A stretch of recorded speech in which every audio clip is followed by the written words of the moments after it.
Hello दोस्तों, तो हम लोग ज्योग्राफी का जो भी इम्पोर्टेंट क्वेश्चन था तो वो हम लोग कल कंप्लीट कर लिए थे।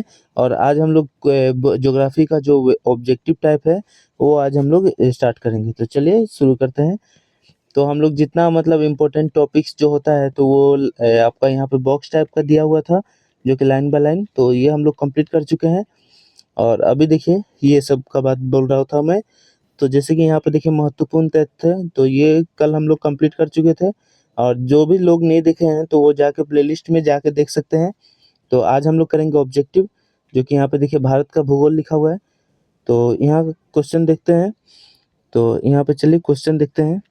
तो उस प्रक्रिया का वर्णन करने के लिए किस शब्द का उपयोग किया जाता है जिसके द्वारा महासागरों, झीलों, नदियों का पानी वाष्प परिवर्तन हो जाता है? तो इसका आंसर हो जाएगा डी, जो कि वाष्पीकरण। इसका अन्य फैक्ट देख लेते हैं।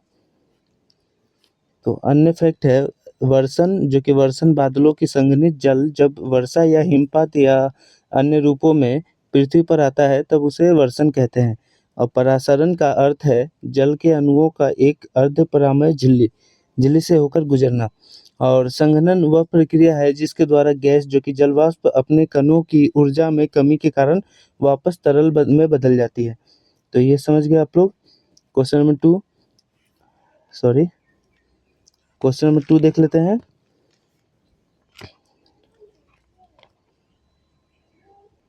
तो थोड़ा प्रॉब्लम हो गया था, तो हम लोग यहाँ पे क्वेश्चन नंबर टू देखते हैं। तुरा, जो कि किस पहाड़ी पर स्थित है?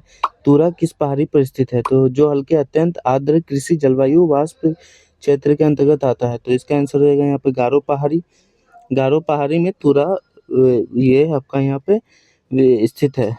तो इसका और भी यहाँ पे फैक्ट देख लेते हैं। तुरा भारतीय राज्य, जो कि मेघालय के पश्चिमी गारो हिल्स जिले में एक नगर पालिका है और मेघालय के सबसे बड़े शहरों में से एक है। और तुरा गारो, देखिए यहाँ पे तुरा गारो हिल्स के नोकरेक श्रेणी की तलहटी में स्थित है। तो यहाँ पे आप लोग देख लिए होंगे। तो मेघालय की तीन प्रमुख पहाड़ियाँ है, जो कि गारो, खासी और जयंतिया। ये तीनों सबसे बड़ा यहाँ पे मेघालय में है। और ये आपका गारो, जहाँ गारो, खासी और जयंतिया नामक जनजातियाँ भी निवास करती है। और क्वेश्चन नंबर थ्री, उत्तरी मैदानों से निकलने वाली नदियों का जल, जो कि अपवाह प्रतिरूप, जो कि ड्रेनेज पैटर्न का क्या है? तो इसका आंसर हो जाएगा द्रुमाकृतिक। द्रुमाकृतिक होगा। तो देखिए द्रुमाकृतिक अपवाह अपवाह प्रतिरूप की एक तरह का जल निकासी पैटर्न है। यह पृथ्वी की सतह पर पाए जाने वाले सबसे आम और व्यापक पैटर्न है। और यह पैटर्न जब तब बनता है जब नदी धारा उस क्षेत्र के ढलान के अनुसार करती है। और इस पैटर्न में नदी की मुख्य धारा की एक शाखाएं, जो कि इस तरह से आकर जुड़ती है कि उनसे बनने वाली ज्यामितीय प्रतिरूप किसी पेड़ की शाखाओं जैसा होता है। तो इसका आंसर ये हो जाएगा। और इस पैटर्न में सहायक नदियां मुख्य नदियों से तीव्र कोण पर मिलती है। और सिंधु, गोदावरी, महानदी, कावेरी तथा कृष्ण नदियां द्रुमाकृतिक अपवाह के प्रतिरूप उदाहरण है। तो इसका क्वेश्चन नंबर फोर, ताम्रपाषाण काल की, जो कि मालवा बस्तियों में अत्यधिक समानता निम्नलिखित में से किस स्थान पर पाई गई है? तो इसका आंसर यहाँ पे देख लेते हैं। तो इसका आंसर हो जाएगा यहाँ पे मध्य नर्मदा बेसिन। और यहाँ पे मध्य नर्मदा बेसिन में पाया जाता है। और यहाँ पे रुकिए एक मिनट। तो सबसे बड़ी ताम्रपाषाण बस्तियां नर्मदा तथा उसकी सहायक नदियों के क्षेत्र, जो कि नौदा टोली, एरन, नागदा आदि में पाई जाती है। नर्मदा नदी मध्य प्रदेश में अमरकंटक पहाड़ियों से निकलती है। यह एक दरार घाटी से होकर बहती है। क्वेश्चन 5, भारत में वर्षा आधारित क्षेत्रों के लिए राष्ट्रीय जल संभार विकास परियोजना की शुरुआत कब की गई थी? तो इसका आंसर हो जाएगा 1990 से 91 में।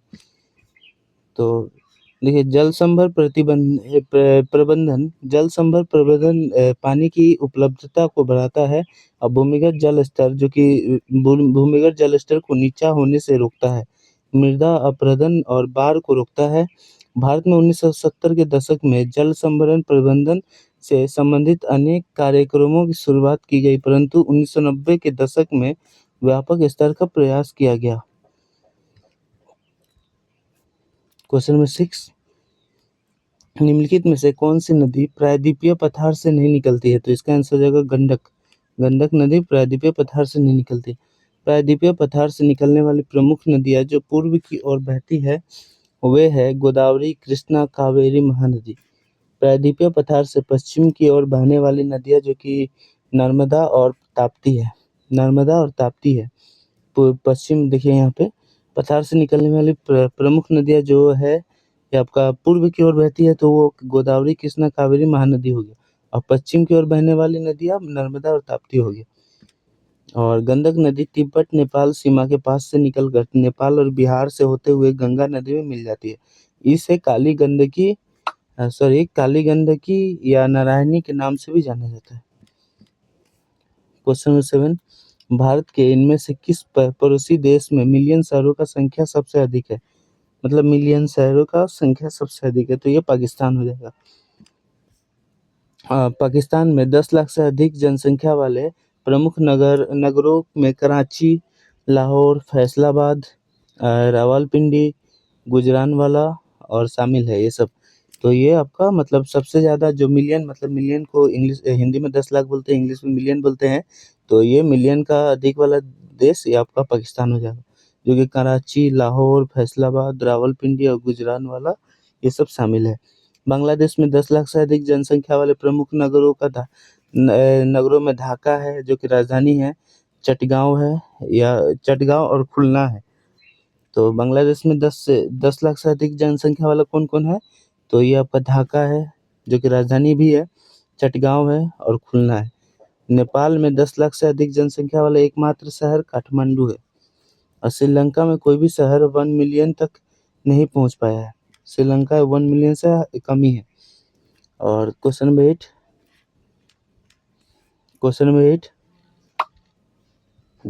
पश्चिमी जेट स्ट्रीम किस क्षेत्र से पश्चिमी विक्षोभ को भारतीय उपमहाद्वीपों में लाने के लिए उत्तरदायी है?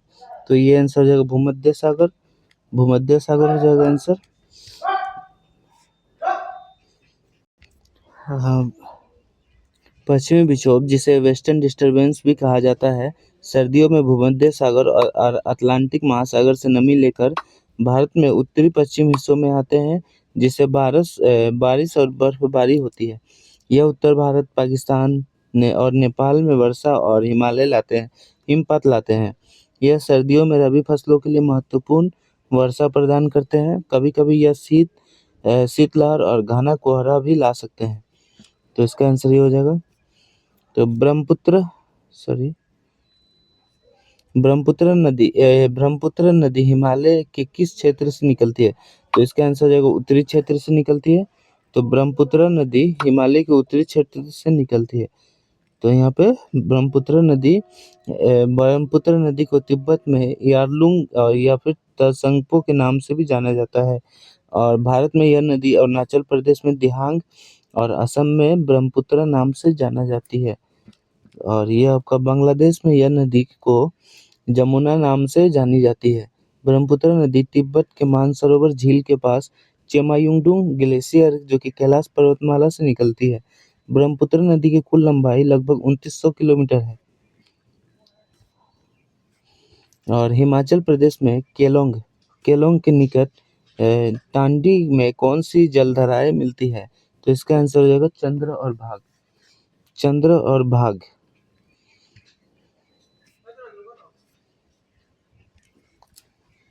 हिमाचल प्रदेश के लाहौल और स्पीति जिले में टांडी नामक स्थान पर चंद्र और भागा नदियां मिलती है। तो ये टांडी नामक स्थान पर चंद्र और भागा नदियां मिलती है। संगम स्थल टांडी, नदियां चंद्र और भागा और नई नदी जो कि चंद्रभागा नाम से जानी जाती है जिसको चिनाब। और स्थान हिमाचल प्रदेश के लाहौल और स्पीति जिले। तो यहाँ पे ये हो जाएगा। तो सिंधु नदी भारत में कहाँ से प्रवेश करती है? तो इसका आंसर हो जाएगा लद्दाख। सिंधु नदी भारत में लद्दाख से प्रवेश करती है। सिंधु नदी जिसे इंडस नदी के नाम से भी जाना जाता है, यह उद्गम तिब्बत में मानसरोवर झील के पास सिनकाबाब नामक जलधारा से माना जाता है। तो इसका आंसर ये हो जाएगा। और सिंधु नदी की कुल लंबाई जो कि लगभग 2880 किलोमीटर है, जबकि भारत में इसकी लंबाई 1114 किलोमीटर है। और सिंधु नदी की प्रमुख सहायक नदियाँ जो कि झेलम, चिनाब, रावी, व्यास और सतलज शामिल है। भारत और पाकिस्तान के बीच वर्ष 1960 में सिंधु जल समझौता हुआ था, जो सिंधु नदी को जल के बंटवारा से संबंधित था। ब्रह्मपुत्र नदी निम्नलिखित में से किस देश में नहीं बहती? तो ये इसका आंसर हो जाएगा नेपाल। ब्रह्मपुत्र नदी तिब्बत, भारत तथा बांग्लादेश में बहती है और यह नदी जो कि नामचा बरवा पर्वत को पूर्वी किनारे के सहारे अरुणाचल प्रदेश जो कि भारत में प्रवेश करती है। और असम में यह नदी गुम्फित गुम्फित जलमार्ग बनाती है। इसके चलते यह नदी असम के विश्व के सबसे बड़ा नदी द्वीप जो कि माजुली का निर्माण करती है। और इसके पश्चात यह नदी बांग्लादेश में प्रवेश करती है और बांग्लादेश में ब्रह्मपुत्र नदी को जमुना के और गंगा नदी को पद्मा के नाम से जाना जाता है। और जमुना नदी पद्मा नदी में मिलती है और पद्मा मेघना से मिलकर बंगाल की खाड़ी में गिरती है और ये सुंदरबन डेल्टा भी बनाती है। कौन सी पर्वतमाला त्रिभुजाकार है जिसका शीर्ष रत्नापुरी पूर्व पर है, रत्नापुरी पर है तथा अन्य दो भुजाएं जो कि साइड्स ताप्ती और नर्मदा नदी के समांतर है। तो इसका आंसर हो जाएगा सतपुरा पर्वतमाला जो कि सतपुरा श्रृंखला जो कि गुजरात, महाराष्ट्र और मध्य प्रदेश के समीप सीमा से होकर पूर्व में छत्तीसगढ़ तक फैली हुई है और यह श्रृंखला उत्तर के विविध विंध्य श्रृंखला के समांतर है और ये दो पूर्व पश्चिम पर्वतमालाएं जो कि भारतीय उपमहाद्वीप को उत्तर भारत में जो कि इंडो गंगा के मैदान और दक्षिण में दक्कन के पठार को विभाजित करती है। और नर्मदा नदी जो कि अमरकंटक में सतपुरा और उत्तरी पूर्व में इसके छोर से निकलते हैं और सतपुरा के विंध्य पर्वतमाला के बीच से गुजरती है। और नर्मदा नदी जो कि सतपुरा श्रृंखला के उत्तरी ढलान से होते हुए अरब सागर में मिलती है। क्वेश्चन नंबर 14, किस राज्य के गंगा को डेल्टा और तटीय मैदान जो कि जुलाई और अगस्त में लगभग हर तीसरे या पांचवें दिन भारी बारिश के साथ तूफान से प्रभावित होते हैं? तो इसका आंसर हो जाएगा ओडिशा। ओडिशा में ये हो जाएगा। ओडिशा ऐसी जगह पर है जहां भारत की कोस्टल लाइन यानी तटरेखा मुड़ती है, इसलिए इसका किनारा तूफानों से सबसे ज़्यादा प्रभावित होता है। और ओडिशा में चक्रवात आने का मुख्य कारण बंगाल की खाड़ी का गर्म पानी और ओडिशा की भौगोलिक स्थिति है जो चक्रवातों के लिए संवेदनशील क्षेत्र बनाती है। क्वेश्चन नंबर 15, उत्तराखंड का कौन सा भू आकृति क्षेत्र हिमाद्री के नाम से जाना जाता है? इस क्षेत्र में जास्कर और महान विद्या हिमालय पर्वतमाला खंड शामिल है। तो इसका आंसर यहाँ पे देखते हैं। तो ये इसका आंसर हो जाएगा उत्तरी हो जाएगा। उत्तर से दक्षिण की ओर हिमालय को महान हिमालय जो कि हिमाद्री, मध्य हिमालय जो कि हिमाचल और शिवालिक में विभाजित किया जाता है। और हिमाद्री के नाम से हिमालय कई महान हिमालय जो कि ग्रेट हिमालय श्रेणी जाना जाती है और जो कि हिमालय की सबसे ऊंची श्रेणी है। तो कौन सा? तो ग्रेट हिमालय हिमाद्री नाम से हिमालय की महान हिमालय जो कि सबसे ऊंची चोटी है, तो इसको हिमाद्री के नाम से जानते हैं। हिमाद्री महान हिमालय में माउंट एवरेस्ट, कंचनजंगा, मकालू, धौलागिरी, अन्नपूर्णा, नंगा पर्वत, नंदा देवी और कामेट पर्वत शामिल है। क्वेश्चन 16, नीलगिरी सबसे पुरानी पर्वत श्रृंखलाओं में से एक है। ये किन 3 राज्यों की उत्तरी सीमा पर स्थित है? तो इसका आंसर है तमिलनाडु, केरल और तथा कर्नाटक। तमिलनाडु, केरल, कर्नाटक। तो नीलगिरी पर्वत श्रृंखला दक्षिण भारत में तमिलनाडु, केरल और कर्नाटक राज्यों में मिलन स्थल पर है। और नीलगिरी पर्वत श्रृंखला की सबसे ऊंची चोटी जो कि डोड्डा बेटा है जो 2637 मीटर ऊंची है। नीलगिरी एक प्रसिद्ध पर्यटन स्थल है जिसमें ऊटी जो कि उगद मंडलम और अन्य हिल स्टेशन है। नीलगिरी से सदाबहार वन, 16 घास के मैदान और कंटीली झाड़ियाँ पाई जाती है। टोडा जो कि कुरम्ब, पनिया, आदियन है यहाँ रहने वाली प्रमुख जनजातियाँ है। कौन सा? टोडा, कुरुम्ब, पनिया और आदियन यहाँ के रहने वाली प्रमुख जातियाँ है। तो यहाँ पे क्वेश्चन नंबर 17, सर्दियों में भारत के उत्तरी मैदान में तापमान जल के हिमांक से अधिक नहीं गिरता, क्योंकि इसका आंसर रहेगा यहाँ बी, जो कि हिमालय से साइबेरिया पवनों को भारत में प्रवेश करने से रोकता है। तो हिमालय पर्वतमाला अपनी ऊंचाई और दिशा के कारण साइबेरिया से आने वाली ठंडी हवाओं को भारत में प्रवेश करने से रोकती है। हिमालय की वजह से भारत में अपेक्षाकृत हल्की सर्दी पड़ती है, जबकि मध्य एशिया में तापमान काफी कम रहता है। हिमालय की ऊंचाई और दिशा मानसून की हवाओं को भी प्रभावित करती है, जिससे भारत में अच्छी बारिश होती है। क्वेश्चन नंबर 18, पृथ्वी पर दो सबसे अधिक वर्षा वाले स्थान कौन से हैं, जहां एक वर्ष में 1080 सेंटीमीटर से अधिक वर्षा होती है? तो ये इसका आंसर हो जाएगा, देखिए, तो बी हो जाएगा, जो कि चेरापूंजी और मासिनराम। यहाँ सबसे ज्यादा बारिश होती है, जो कि मेघालय में है। तो यहाँ पे देखते हैं, तो चेरापूंजी और मासिनराम, जो कि मेघालय की पूर्वी खासी पहाड़ियों में स्थित है, और खासी पहाड़ियाँ, जो कि बंगाल की खाड़ी से आने वाली नम हवाओं को रोकती है। यहाँ की ऊंचाई और ढाल भी वर्षा को प्रभावित करती है। यहाँ दक्षिण पश्चिम और पूर्वोत्तर मानसून की हवाएं आती है, जो नमी से भरा होता है। यह हवाएं खासी पहाड़ियों से टकराकर ऊपर उठती है, जिससे वे ठंडी होकर संघनित हो जाती है और भारी वर्षा करती है। तो खासी पहाड़ियों को पवनमुखी, जो कि विंड वादी ढाल पर होने के कारण मौसिनराम में सबसे अधिक वर्षा होती है। क्वेश्चन नंबर 19, निम्नलिखित में से कौन सा देश पश्चिम में भारत का पड़ोसी है, जो एक महत्वपूर्ण सीमा साझा करता है और अक्सर भू राजनीतिक महत्व का विषय बना रहता है? तो इसका आंसर देगा पाकिस्तान। भारत तथा पाकिस्तान को रेड क्लिफ रेखा अलग करती है, और रेड क्लिफ रेखा की लंबाई, जो कि 3323 किलोमीटर है। भारत के 5 राज्यों, जो कि केंद्र शासित मतलब भारत के 5 राज्यों या केंद्र शासित प्रदेशों की सीमा पाकिस्तान से लगती है, जैसे कि गुजरात, राजस्थान, पंजाब, जम्मू कश्मीर और लद्दाख। क्वेश्चन नंबर 20, समुद्र पार भारत के दक्षिण पड़ोसियों में डैश द्वीप देश शामिल है? तो 2 देश शामिल है, जो कि एक मालदीव हो जाएगा, एक श्रीलंका हो जाएगा। और श्रीलंका भारत से पाक, जो कि जलमरुमध्य के और डैश द्वारा निर्मित समुद्र के एक संकीर्ण चैनल को अलग करता है। तो ये मन्नार की खाड़ी हो जाएगा। तो आदम ब्रिज के उत्तर में पाक की खाड़ी तथा दक्षिण में मन्नार की खाड़ी स्थित है। तो भारत अपनी लगभग डैश भूमि सीमा अफगानिस्तान के साथ साझा करती है, तो 106 हो जाएगा। तो भारत और अफगानिस्तान के मध्य अंतर्राष्ट्रीय सीमा को दुरंध रेखा कहते हैं। दुरंध रेखा से भारत के केंद्र शासित प्रदेश, जो कि लद्दाख की सीमा लगती है।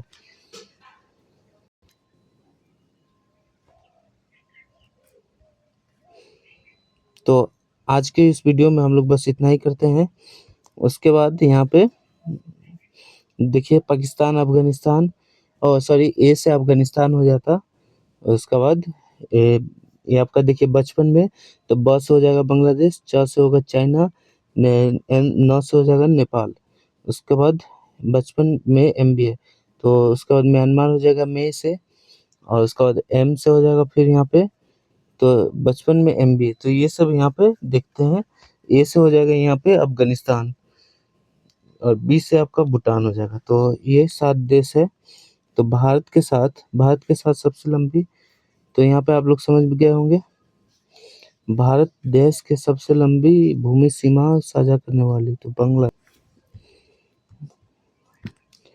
भारत के उत्तर पश्चिम में निम्नलिखित में से किस देश से सीमा लगती है? उत्तर पश्चिम, तो उत्तर पश्चिम कहाँ है? तो अफगानिस्तान और पाकिस्तान से सीमा लगती है। तो देखिए, भारत तथा पाकिस्तान के मध्य सीमा की लंबाई 3323 किलोमीटर है। अब भारत और पाकिस्तान के मध्य सीमा का निर्धारण 1947 में रेड क्लिफ पंचायत द्वारा किया गया था। क्वेश्चन नंबर 30, भारत की डैश किलोमीटर लंबी भूमि सीमा और द्वीप प्रदेशों सहित 75 से 16.6 किलोमीटर लंबी तटरेखा है। तो ये यहाँ पे देख लीजिए।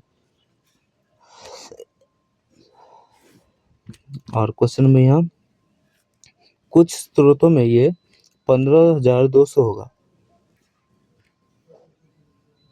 तो आज हम लोग क्वेश्चन नंबर 30 तक ही कंप्लीट करते हैं।